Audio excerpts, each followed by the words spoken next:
Amen. Malakas na palakpak sa ating Panginoon. Bakit parang wala ka na? Okay, so aking pong topic ay Pentecostes ng mga alagad at ni Maria. So, maraming mga Katoliko at maraming mga nagsisimba, hindi po nila alam. At maraming tao po, hindi nila alam kung ano bang ibig sabihin ng Pentecostes. No? So, naririnig lang nila pero hindi nila alam kung ano ibig sabihin ng Pentecostes. No? Kaya nga ngayon ay ipapaliwanag ko ano po ibig sabihin ng Pentecostes. Ang Pentecostes po, ito po ay wikang Grego. Ibig sabihin ay Pentecoste. Ibig sabihin, 50 days after po ng muling pagkabuhay ng ating Panginoong Jesus. No? So, ibig sabihin ay ika-50. Yan, no? So, 50 days. So, ngayon po, natapos na po tayo ngayon. Nasa week 2 na po tayo ng Easter, no? Ng pagkabuhay ng ating Panginoon. So, ito po, isa-celebrate po natin ang Pentecost. May na po, May 24. So, yan, 50 days simula nung mabuhay po ang ating Panginoon, no? At ito po ay isang mahalagang araw na sineselebrate ng simbahan Katolika, no? Sapagkat ang Pentecostes po, ito po ay isang, bukod sa ito ay isang pistahan, ay ito rin po ay birthday of the church, no? Sabihin, ito po yung kapanganakan ng simbahan. Dahil nga nung panahon na to, ito yung simula na po na ang mga alagad ay mangaral sa buong mundo, no? At ito po yung araw na talagang sila ay natuspos ng kapangyarihan ng Espiritu Santo. No? Kaya nga tatlong bahagi, tatlong mahalagang kaganapan ang Pentecostes. Ito ay isang kapistahan, ito yung kapanganakan, at ito yung kapuspusan sa Espiritu Santo. Amen? Palakpakan po natin ng malakas sa ating Panginoon. Malakas na palakpak! Ayan. So dito po, turuan namin kayong pumalakpak ng pumalakpak. Kasi, bakit? Kung palakpak lang po, ay gagaling na po kayo. Amen? Katulad nga kanina, opening prayer pa lang talagang kailangan pumalakpak na kayo ng pumalakpak. Alam niyo po ba, sa mga seminar po namin, pumapalakpak lang siya, gumagaling na. No? Nawawala na yung sakit ng ulo, nawawala yung mga sakit-sakit sa katawan. At marami po kami po seminar na nagpatotoo na nung matapos yung seminar, wala na yung kanyang sakit. Amen? No? Kaya nga, ibig sabihin, pumalakpak lang po tayo dahil sabi nga po, yung seminar na ito ay biya sa atin na ito sa langit. Amen? No? Nakabukas po yung langit at nanonood po sa atin ang ating Panginoon. No? At kasama natin ngayon ang ating Panginoon. No? Kaya nga po, tayo kayo pinag-aaral, no? At pinag-aaralan natin ang ating Panginoon. Kaya talagang sa oras na ito, alam ko po na gagawa po ng himala ang ating Panginoon. Amen ba? Amen! Palakpakan po natin ang malakas ang ating Panginoon. Praise God. No? At yun na nga po, ito po ay isang mahalagang pagkaganapan ng Pentecostes ng mga alagad. So, pag sinabi mga alagad, sino po ba mga alagad ang natatandaan niyo? No? So, siguro alam niyo lang, kilala niyo si Judas. Si Judas, si Pedro, si Toma. Pero may 12 alagad, no? May dalawang Simon, si Simon Pedro at si Simon Bakabayan. Dalawa din ang Judas. Yung isa si Jude, siya yung nagkanulo, at si Judas Tadeus. Si Jude Tadeus. Siya yung patron doon sa may Malacanang, di ba? So, si Jude Tadeus. Tapos, dalawa din ang Santiago, yung kapatid ni Santiago, anak ni Zebedeo at anak ni yung kapatid ni Juan, ni Santiago. No? So, dalawa din yung Santiago. So, yun na nga po. At higit sa lahat, Pentecosto ng mga alagad. At si Maria, huwag natin kakalimutan. Sabi nila si Maria daw ay walang parang naiitsapuera na. Pero nung natuspos yung mga alagad, nandun po ating mahal na inang Bergen. Hindi po sila lagi na kasama ang mga alagad. No? Kasama po si Mama Mary. Actually, si Mama Mary ang unang pinuspos dahil siya yung unang binabaan ng Holy Spirit. Amen? Kaya nga, siya ay maglilihi. Di ba sabi nga, maglilihi. At sa pamamagitan ng kapangyarihan ng Espiritu Santo, siya ay maglilihi at isilang niya tagapagligtas. So, ibig sabihin talaga si Mama Mary ang una naging pinuspos na Espiritu Santo. Kaya nung panahon ng Pentecostes, ay naroon po siya, kasama po siya ng mga alagad na pinuspos ng Espiritu Santo. Makikita niyo naman po dito sa Tatpulin, ang kahit-lihan, yung Tatpulin po.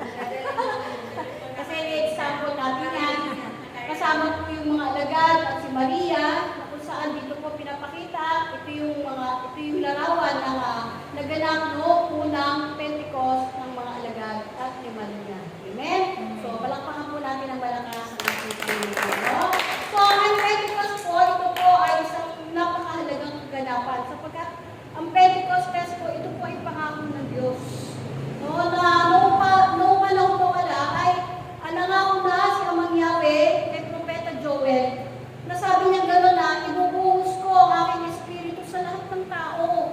No, pag sinabi nga ibubuhos, hindi lang isang tabong tubig. Pag sinabi ibubuhos, hindi lang isang tabo. Pag niligo ka, isang tabo lang siguro. O doon sa ibang lugar, kumaligo, wala nang ligo-ligo kasi wala na silang tubig doon tayo, isang drum tayo maligo Sister Mel, siguro ito hindi lang isang drum, baka dalawang drum itong maligo. No? Pero pag sinabi kasi ibubuhos ko ang aking Espiritu, ay talagang to the max. Amen? Ibubuhos daw niya yung kanyang Espiritu sa lahat ng tao. So, ibig sabihin, ito pala ay isang kaganapan na noong pa nangako na si Amang Yahweh na sa panahon yun. Kailan ba yun? Sa panahon yun Yun nga, at ito na nga yung magganap nung sa panahon na ng mga alagad. No? Na ang ating Panginoon ay bago umakyat sa langit, ay aakit na siya sa langit ay nagkaroon siya ng tagubilin sa mga alagad. Sabi niya gano'n, sabi niya sa Gawa 1:4, huwag muna kayong aalis sa Jerusalem. Antayin niyo ron yung ipinangako ng Ama na matagal ko nang sinasabi sa inyo. Nagbabautismo sa tubig si Juan, ngunit di magtatagal at babautismo kayo sa Espiritu Santo. So ito pala yung magaganap. No? Doon magaganap yung pagbubuhos ng Espiritu ni Amang Yahweh. So ibig sabihin ba yung Espiritu ni Amang Yahweh, doon lang na ibubuhos? How about in Old Testament, hindi ba ito natanggap ng mga propeta? Kasi wala pang inagad nun No? Pero alam niyo ba, yung kanyang Espiritu ng Diyos ay ipinagalob na rin niya kay Moises. Kilala niyo ba si Moises? Si Moises ang sinugo ng Diyos para iligtas ang bayang Israel. No? Nasabing gano'n dahil nung time na yun, si Moises ay namumblema. Nung dinala niya na yung mga Israelita, dadalhin niya na sa lupang pangako, almost 1 million na yung mga Israelita that time. Namumblema siya. Sabi niya, Lord, sana, mamatay na lang ako kasi sabi na gano'n. Sa dami pa naman ito na alagaan ko. Parang na naman akong pinahirapan. Sumasakit na yung ulo ni Moses. Kaya sabi ni Yahweh, sige, pumili ka ng 70 matatanda ng bawat lipi, ng bawat angkan, at pagkakaluwan mo din siya ng aking Espiritu katulad ng ibinigay ko sa iyo. Yung pala yun, no? Mababasa natin yan sa Bilang 11:25, no? Na kung saan pinagkaloob din ni Yahweh yung kanyang Espiritu doon sa 70 matatanda. Katulad ng ibinigay ni Yahweh kay Moises. Bakit si Moises, di ba? Ang nagagawa ni Moises, tinutukod niya lang, tinatapat niya lang yung tukod niya, nakahati yung dagat. Amen? Nakahati yung dagat, di ba? Kung maraming kapabalaghan ang nagawa ni Moises. Kasi bakit? Nasa kanya yung Espiritu ni Yahweh. Amen. No? Kaya nga na magreklamo na si Moises, ay gusto rin niya na, kasi nga mga Israelita ng mga pasawan. Puro sila reklamo. Kaya sabi ni Moises, sige, pumili ka ng 70 matatanda ng bawat lipi at pagkakalubang ko din sila ng aking Espiritu para makatulong mo. Amen ba? Amen. So, yun na nga po. So, in Old Testament, ibinigay nito ni Yahweh sa mga Israelites, no? katulad ng ginawa niya kay Moises. Kaya nga, nangako ulit si Amang Yahweh na ipagkakaloob niya yung kanyang espiritu sa panahon ngayon sa huling araw, sa huling panahon. Kaya nga, ito na yung kaganapan ng pinangako ni Amang Yahweh kay Joel, na ipinako niya at ngayon nga, hindi pinapaalala lang ni ating Panginoong Hesus na ito na yung sinasabi ng aking Ama. Ito yung pangako ng aking Ama na ibubuhos niya yung kanyang espiritu sa lahat ng tao. Amen? Para ano? Para bigyan ng para ano? Kapangyarihan. Marami tao hindi ko alam eh. Amen ba? Amen. Kaya sabi nga nung unang toke, ang sumasampalataya ay magkakaroon ng tanda ng kapangyarihan. O, meron na ba silang tanda? Ikaw, bibigyan ka rin ng tanda eh. No? Kaya nga, ikaw bibigyan ng tanda. At ano yung tanda? Kailangan bababa sa iyo yung Holy Spirit. Diba? Sa Gawa 1:8, ngunit bibigyan kayo ng kapangyarihan. Pagbaba sa inyo ng Espiritu Santo. Para ano?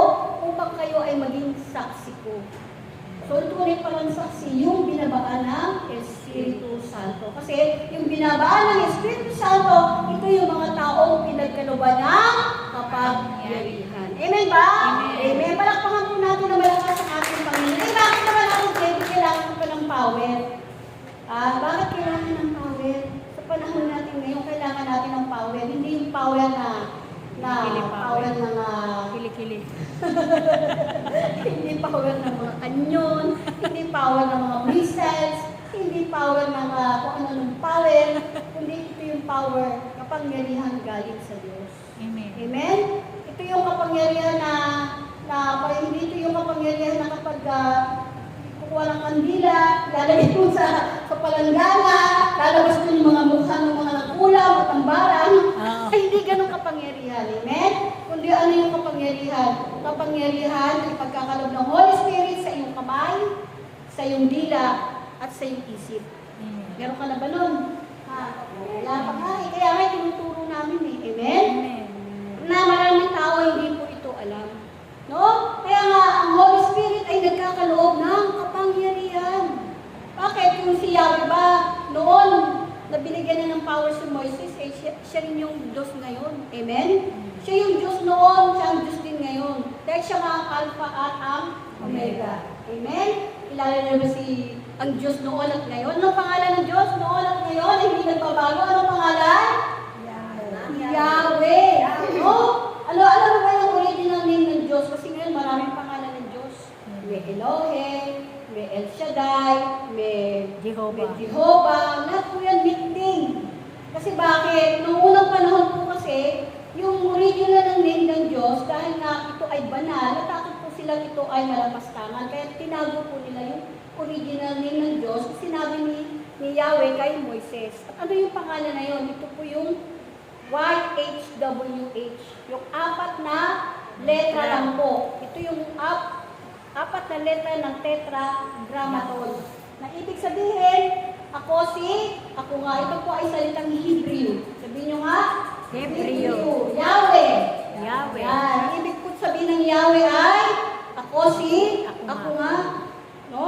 Exodo 3, sabihin po yan. Na ito yung pangalan na ibinigay ng Diyos kay Moises. Sabihin, ano yung kailangan mo? Siya yun. Kailangan mo ng kalakasan? Siya yun.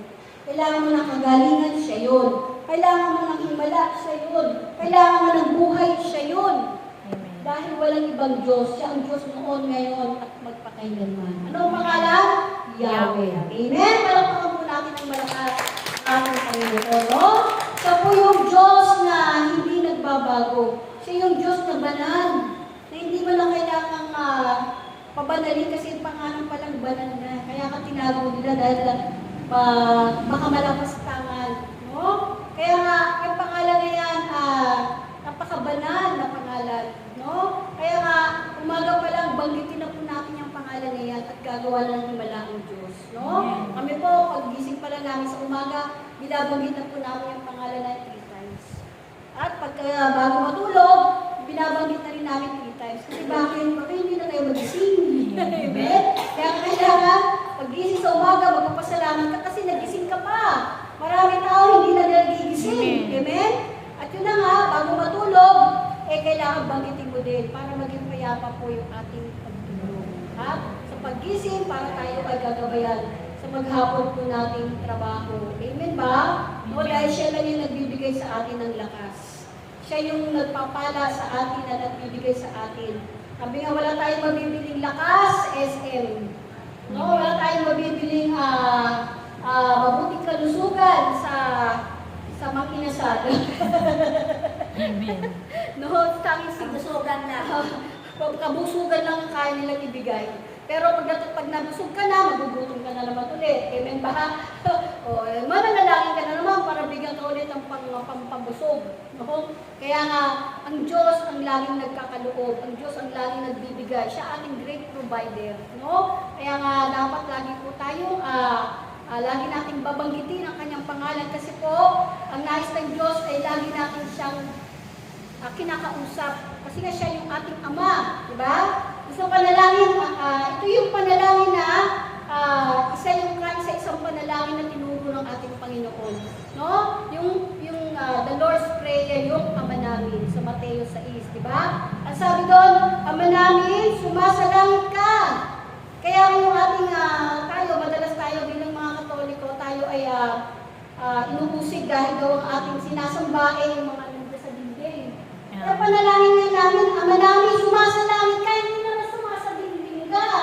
Amen. No? Eh, yung sinasamba natin, hindi nasa dingding, hindi nasa langit. Pero, ang Diyos natin ay nasa lahat ng dako. Amen? Dahil God is everywhere. Omnipresente. Ang Diyos ay sumasa lahat. Amen? Sapagkat siya ang Diyos na makapangyarihan sa lahat. Omnipotente. Potento. O siya yung Diyos na makapangyarihan sa lahat. Dahil siya yung gumawa ng langit, gumawa ng lupa, gumawa ng araw. No? Biro mo, ito kayo gagawa ka ng araw. Hindi nyo ba alam na yung earth, gano'ng kalaki? How many times ng earth ang sun? Alam nyo ba? Gano'ng kalaki ang sun? 1.3 million times ng earth ang araw. Sino makakagawa ng araw? Walang makalapit sa araw eh. Amen. Kaya mo lang mag-drawing. Amen ba? No? At yung nga wala pang nakarating sa araw. At nga meron nga ako sa sa YouTube na merong 4 na astronaut nakarating sa moon. At doon, nagpapasalamat sila sa Diyos kasi imagine, na doon lang nila nakita gaano ganda talaga ang earth. Kasi tayo, nababalitaan lang natin na ganito ang earth, bilog ang earth, ganito ang earth. Eh kung ikaw kaya may experience mo yan, makalabas ka sa planet earth, doon ka sa moon, so makikita mo ngayon yung earth. Ano yung tsura ng earth? Ako, napakaganda kinuha nila. No, na ito pala yung earth. Pag nandun ka sa moon, ito yung earth. Napakaganda. At talagang pinupuri nila talaga nila ang Diyos. Na ngayon, napatunayan nila kung gaano ka makapangyarihan ang Diyos. Kung gaano kaganda ang earth. No? Sana na-experience natin yun. Kaya na tayo makapunta sa buwan. No? O, diba? Kaya talagang napaka-amazing. Talagang noon nila nakita na napatunayan na talagang ang Diyos, may Diyos talaga. Dahil wala namang sabihin nila, so nagmula yan. Amen? Na talagang merong Diyos na lumikha niyan. Yung araw nga lang paano ka gagawa ng araw? Napaka-init noon, walang makakalapit sa araw. No? Kaya nga, napaka-amazing talaga ng nilikha ng Diyos. Amen ba? Amen. Kaya dapat natin purihin, sambahin ang ating Panginoong Ama, Yahweh. Amen. Palapakan natin ang malakas ng ating Panginoong At sinahan ko, kailangan natin ng power. So, kapangyarihan sa isip, kapangyarihan sa dila, kapangyarihan sa kamay. Bakit? Kasi meron po tayo kalaban. Tayo ay iniyan, dahil ng Diyos. Dahil nga ngayong panahon na ito ng Armageddon. Sabi nyo nga, Armageddon, nasa huling araw na tayo. Ito yung labanan ng mabuti at masama. No? Meron ako napanood sa Facebook na meron ng isang simbahan na nagtatatak na, natatatak na ni Satanas. No? Church of Satan. No? Nilalagyan na nila ng tatak sa noo. No? Kaya nga, pero bago siya magtatak, natatakan na yung mga anak ng Diyos. Amen? Natatakan na. At ano yung katibayan ng tatak ng Diyos? Ang Holy Spirit. Amen? No? Na tunay na yan ang tatak sa atin ng Diyos. Yan yung tanda na tayo ay sumasampalataya sa ating Panginoon. Amen ba? Palakpakan po natin ang malakas sa ating Panginoon. Praise Yahweh! Woo! Yan.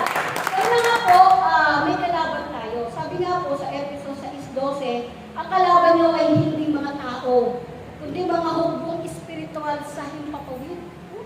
Mga hukbong yan sa himpapawid. Hindi mo yan nakikita kasi mga ano sila, mga spirit sila. Anong klaseng spirit? Mga bad spirit. Mga espiritong tagapamahala ng kadiliman. Sila yung mga general doon sa mundo ng kasamaan. Sila yung mga general doon. Sa pinamamahalaan nila yung mga masasama. No? Sa mundo ng kasamaan. Sila yung namamahala doon. No? Sila yung mga namamayani doon sa mundong yun. No? Kaya nga ito yung ating kalaban. No? Na kailangan ito ay ating mapagtagumpayan. Kailangan natin itong matalo. Kasi hindi naman pwedeng matalo ng kabutihan ang kasamaan. Amen ba? No, paano natalo ng ating Panginoon ang kasamaan? Paano niya natalo? Paano tinalo ni Jesus ang kasamaan? Ano ba yung huli niyang tinalo? Ano ba yung huli niyang kaaway na dapat niya mapagtagumpayan? Ano yun? Yung kamatayan. So, paano paraan nang siya ay muli? Nabuhay. Kaya sabi nga niya, o kamatayan, nasa nang iyong kapangyarihan. Hindi na. Natalo niya na kasi hindi doon magtatapos sa kamatayan ang buhay ng bawat tao. Kaya nga ang muling pagkabuhay ng ating Panginoon Jesus bilang katibayan na ang lahat ng tao ay bubuhayin. No? Kaya huwag natin katakutan ng kamatayan kasi hindi pa yan nagtatapos ang lahat. Kaya kung paano nabuhay ang ating Panginoon, tayong lahat na nanalo sa Kanya ay bubuhayin din niya. Amen ba? Amen ba? Amen! At nakalakpan sa ating Panginoon kay Samuel! Woo! Ayan, no? Kaya nga po mga kapatid, needs natin ang kapangyarihan. No? Kaya nga dito yung sinasabi ng ating Panginoon, huwag kayong aalis sa Jerusalem. Antayin niyo rin ang pinangako ng Ama. Nagbabautismo sa tubig si Juan. Nung panahon po na yun, si Juan nagbabautismo bilang tanda ng pagsisisi at bilang paghahanda sa pagdating ng Mesiyas. So, nung maraming panahon na yun, ay nagbabautismo na si Juan. Ngunit sinasabi ng ating Panginoon, Jesus na nagbabautismo sa tubig si Juan, ngunit di magtatagal, babautismo kayo sa Espiritu Santo. Ibig sabihin ito, kayo ay pagkakaluban ng kapangyarihan mula sa langit. Amen ba? Tatanggapin niyo yung pangako ng Ama. Tatanggapin niyo yung kapangyarihan. Tatanggapin niyo yung kapuspusan. Gusto niyo ba? Amen ba?